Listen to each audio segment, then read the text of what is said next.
तो news night की शुरुआत करते हैं प्रधानमंत्री के हरियाणा दौरे से। सोमवार का दिन हरियाणा के लोगों के लिए विकास की सौगात लेकर आया। प्रधानमंत्री मोदी ने अंबेडकर जयंती पर हरियाणा के यमुनानगर और हिसार का दौरा किया और राज्य को हजारों करोड़ की विकास परियोजनाओं का तोहफा दिया। यमुनानगर में पीएम ने अपने संबोधन की शुरुआत बाबा साहब अंबेडकर को उनकी जयंती पर नमन के साथ की।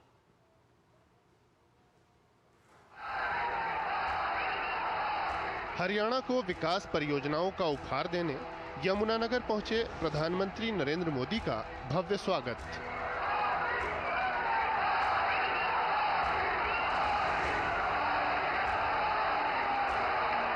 पीएम ने अंबेडकर जयंती पर ऊर्जा आत्मनिर्भरता, स्वच्छ ऊर्जा और इंफ्रा निर्माण से जुड़ी परियोजनाओं का शुभारंभ और शिलान्यास किया। राज्य में निर्बाध बिजली आपूर्ति सुनिश्चित करने की दिशा में बड़ा कदम उठाते हुए पीएम ने Deenbandhu Chhoturam thermal power plant की 800 मेगावाट की तीसरी आधुनिक थर्मल पावर यूनिट की आधारशिला रखी। ये इकाई 233 एकड़ में फैली होगी और इसके निर्माण पर लगभग 8,500 करोड़ रुपए की लागत आएगी। पीएम ने यमुनानगर के मुकरबपुर में एक कंप्रेस्ड बायोगैस संयंत्र का भी शिलान्यास किया। 2600 मीट्रिक टन वार्षिक क्षमता वाला ये संयंत्र स्वच्छ ऊर्जा उत्पादन और पर्यावरण संरक्षण में योगदान करते हुए प्रभावी जैविक अपशिष्ट प्रबंधन में मदद करेगा। प्रधानमंत्री ने रेवाड़ी बाईपास परियोजना का शुभारंभ किया। इससे रेवाड़ी शहर की भीड़भाड़ में कमी के साथ साथ दिल्ली नारनौल की यात्रा का समय करीब 1 घंटा कम हो गया है। पीएम ने अपने संबोधन में कहा कि वंचितों के सशक्तिकरण के लिए बाबा साहब ने औद्योगिक विकास की जो जरूरत बताई थी, उस दिशा में आज सरकार तेजी से काम कर रही है। पीएम ने एमएसएमई के विकास और किसानों के कल्याण के लिए डबल इंजन सरकार द्वारा किए जा रहे प्रयास गिनाए।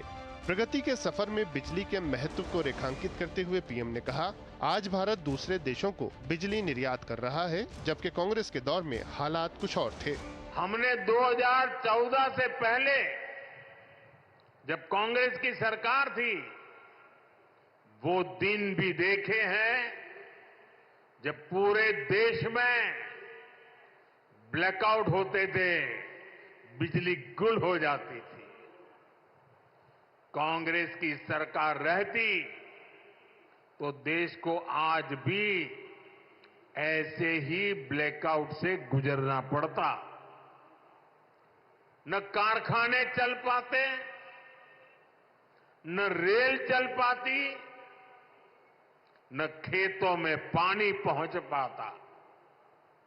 यानी कांग्रेस की सरकार रहती तो ऐसे ही संकट बना रहता, बढ़ता रहता। पीएम ने कहा कि हरियाणा में लगातार तीसरी बार सरकार बनने के बाद भाजपा तेजी से अपने वादे पूरे कर रही है। वहीं कांग्रेस अपने राज्यों में जनता के साथ विश्वासघात कर रही है।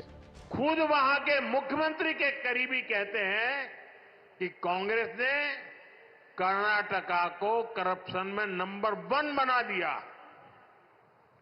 साथियों, तेलंगाना की कांग्रेस सरकार भी जनता से किए वादे भूल गई है।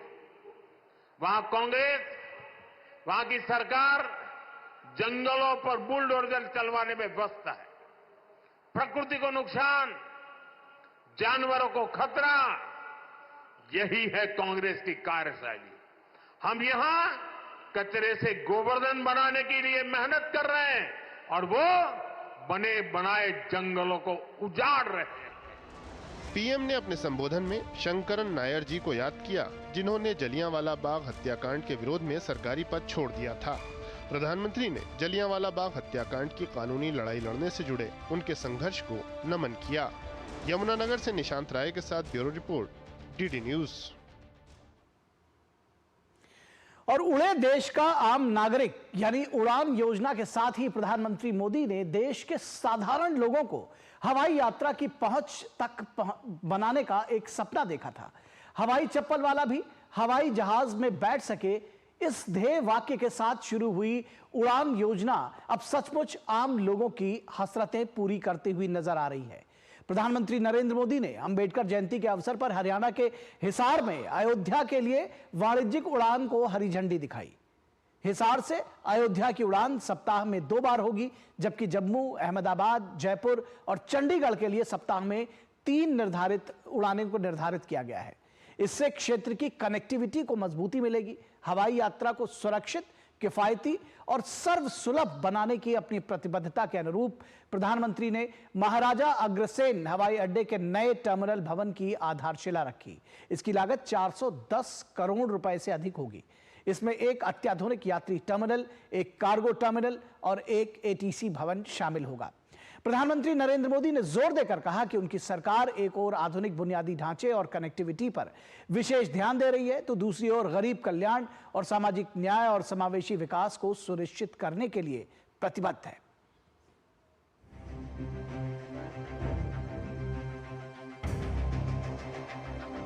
आज संविधान निर्माता बाबा साहब आम्बेडकर की जयंती है।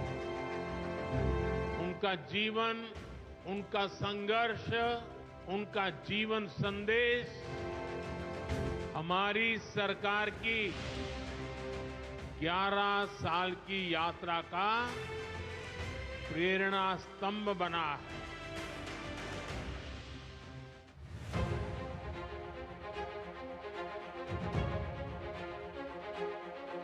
हरियाणा से अयोध्या धाम के लिए फ्लाइट शुरू हुई है। अब श्री कृष्ण जी की पावन भूमि हरियाणा प्रभु राम की नगरी से सीधे जुड़ गई है।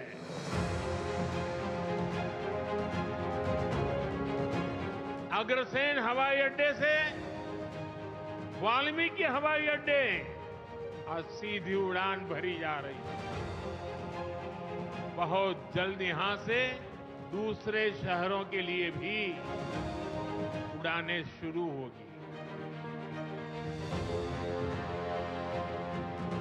आज हिसार एयरपोर्ट की नई टर्मिनल बिल्डिंग का शिलान्यास भी हुआ है। ये शुरुआत हरियाणा की आकांक्षाओं को एक नई ऊंचाई पर पहुंचाने की उड़ान है। मैं हरियाणा के लोगों को इस नई शुरुआत के लिए ढेर सारी बधाई देता हूं।